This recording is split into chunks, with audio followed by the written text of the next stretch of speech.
मित्रों, मैं अमरीश कुमार श्रीवास्तव आपका नव चेतना यूट्यूब चैनल में स्वागत करता हूं। आज अपन श्रीमती इंदिरा गांधी देश की 5वीं या 30वीं प्रधानमंत्री के बारे में बात करेंगे। श्रीमती इंदिरा गांधी 24/1/1966 में पहले बार प्रधानमंत्री बनी, जब लाल बहादुर शास्त्री का ताशकंद में स्वर्गवास हो गया। उसके बाद पहले बार वो प्रधानमंत्री बनी। उस वक्त वो राज्यसभा से निर्वाचित सदस्य थी। राज्यसभा से निर्वाचित होने के बाद उन्होंने सबसे पहले जब 1967 में चुनाव हुए तो राज्यसभा का चुनाव से इस्तीफा दे दिया, जबकि उनका टेन्योर बाकी था राज्यसभा का। मगर वो निर्वाचित होकर 1967 में फिर आई और वो दूसरी बार प्रधानमंत्री बनी। 19 जुलाई 1969 में उन्होंने 14 बैंकों का राष्ट्रीयकरण पहले किया। ये 14 बैंक जो थे जिसमें देश का 80% पैसा जमा था।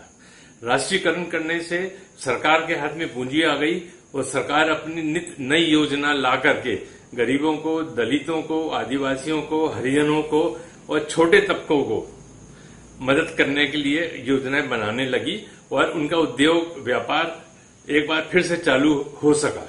इससे पहले केवल कॉर्पोरेट लोगों को, औद्योगिक घरानों को बैंक लोन देते थे और उनकी पहुंच वहां तक उन्हीं लोगों के पास तक होती थी। गरीब आदमी तो बैंक में जाने की सोच भी नहीं सकता था। मगर राष्ट्रीयकरण होने के बाद छोटे लोगों को, ठेला चलाने वाले को, रिक्शा चलाने वाले को, पान की गुमटी चलाने वाले को, सबको लोन की सुविधा हो गई और ये लोग कर्ज लेके अपना व्यवसाय व्यापार करने लगे।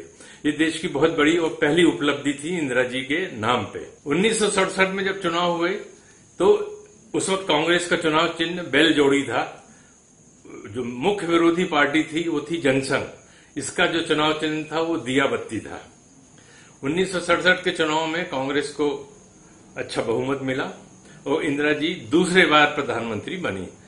पहले 1966 में बनी थी, फिर चुनाव के बाद 1966 में फिर ये दूसरी बार प्रधानमंत्री को इन्होंने शपथ ली और दूसरी बार प्रधानमंत्री बनी। इसके बाद उन्होंने 15 अप्रैल 1980 को 6 बैंकों का राष्ट्रीयकरण और किया। इस तरीके से इन्होंने टोटल 20 बैंकों का राष्ट्रीयकरण देश हित में किया। उसके बाद 2/9/1969 में प्रीवीपस या अपना सुरक्षा निधि जो केवल नवाबों को, राजाओं को दिया जाता था, अंग्रेजों के वक्त से दिया जाता था, उसको इन्होंने बंद कर दिया, जिसका इनका घोर विरोध हुआ। जितने कॉर्पोरेट थे, औद्योगिक घराने थे, राजा महाराजा थे, नवाब थे, इन्होंने इनका पुरजोर विरोध किया और इसको पास न होने देने की कोशिश की, क्योंकि हजारों रुपया इस देश का, गरीब जनता का जो टैक्स का पैसा था, जो कर से सरकार वसूल करती थी, वो प्रीवीपस के नाम पे या सुरक्षा निधि के नाम पे इन लोगों के पास जाता था। और इसका नतीजा ये हुआ कि लोकसभा से तो उन्होंने अपना प्रस्ताव पारित करवा लिया। ये था 26वां संविधान संशोधन। ये तो इन्होंने लोकसभा से पास करा दिया, पर राज्यसभा में एक वोट से इनका वो गिर गया, प्रस्ताव पारित नहीं हो पाया। और इसके कारण क्या हुआ कि इंदिरा जी ने तुरंत मध्यावधि चुनाव कराने का निर्णय लिया। इस प्रीवीपस के कारण 2 नवंबर 1969 में कांग्रेस टूट गई। पहले बार इस देश में कांग्रेस टूट गई। इसके 2 भाग हो गए। इंदिरा जी के जो पक्ष के लोग थे वो अलग हो गए। जो सीनियर लोग थे, मोरारजी देसाई जैसे लोग जो थे, निजलिंगप्पा, मोरारजी देसाई लोग जैसे थे, ये लोग अलग हो गए। उसके बाद इंदिरा जी ने देश में जब देखा कि इनके पास बहुमत नहीं है, सरकार का एक मत से प्रस्ताव गिर गया है, तो उन्होंने मध्यावधि चुनाव करा। इस देश में पहले मध्यावधि चुनाव इंदिरा जी के कार्यकाल में हुआ। 14 महीने का भी कार्यकाल इनका बाकी था, मगर उससे पहले 14 महीने पहले इन्होंने अपना चुनाव की घोषणा कर दी। ये पहला वक्त था जब देश में विधानसभा और लोकसभा के अलग अलग चुनाव हुए। 1967 तक लोकसभा और विधानसभा एक साथ हुआ करते थे और इससे देश को बहुत फायदा था। देश का पैसा बचता था, समय बचता था, अफसरों का समय बचता था और लोगों को बहुत कम परेशानी होती थी। मगर मध्यावधि चुनाव हो जाने हुआ और 1971 में मध्यावधि चुनाव हुआ और जिसमें इंदिरा जी को पूर्ण बहुमत प्राप्त हुआ और ये तीसरे बार प्रधानमंत्री बनी। 1971 के आखिरी महीनों में नवंबर दिसंबर में पाकिस्तान ने हिंदुस्तान पे हमला कर दिया और उस वक्त देश की स्थिति बहुत नाजुक थी, क्योंकि देश 2 युद्ध पहले भी लड़ चुका था, 1962 में और 65 में।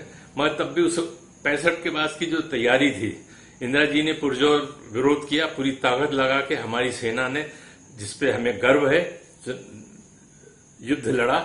और आपको सुन के ताज्जुब होगा, 1 लाख पाकिस्तानी सैनिकों ने, अफसरों ने आत्मसमर्पण कर दिया हमारी सेना के सामने। जनरल अरोरा उस वक्त अपने जनरल थे, जनरल अरोरा के सामने 1 लाख लोगों ने हथियार डाले। ये एक विश्व रिकॉर्ड है। आज तक किसी भी युद्ध में, चाहे वो पहला वर्ल्ड वार हो या दूसरा वर्ल्ड वार हो, आज तक कभी भी किसी युद्ध में 1 लाख लोगों ने सरेंडर नहीं किया। ये इंदिरा जी की बहुत बड़ी देन थी, हमारे फौज की बहादुरी का परिणाम था और हम लोग बहुत तरीके से जीते। और उससे बड़ी बात, पाकिस्तान के इंदिरा जी ने, हमारी सेना ने 2 टुकड़े कर दिए। दूसरा टुकड़ा बांग्लादेश के नाम पे बना और पूरे संसार में सब लोगों ने, जितने भी देश थे, सबने करीब करीब उसको मान्यता दे दी। इस तरीके से बांग्लादेश एक नया देश बन गया। इंदिरा जी की ये भी बहुत बड़ी उपलब्धि थी कि आज तक किसी ने भी एक नया देश का निर्माण नहीं किया जो इंदिरा जी ने करके दिखाया। बहुत बड़ी उपलब्धि थी ये, इसके लिए वो हमेशा बधाई की पात्र हैं और सम्मानीय हैं।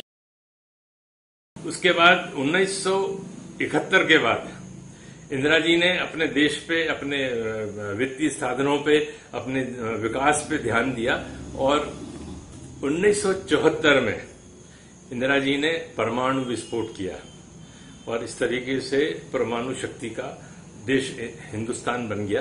पर उन्होंने परमाणु शक्ति का जो विस्फोट किया वो अपने युद्ध के लिए नहीं किया, वो शांति उपयोग के लिए किया उनने।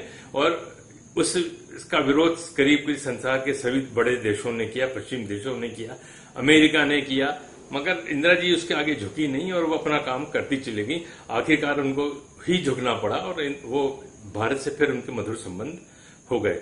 1975 में सिक्किम अपने देश का अंग उस वक्त नहीं हुआ करता था, उन्होंने अपने देश को में मिलाया और अपने देश का एक राज्य सिक्किम को बनाया, जो आज भी अपने साथ है।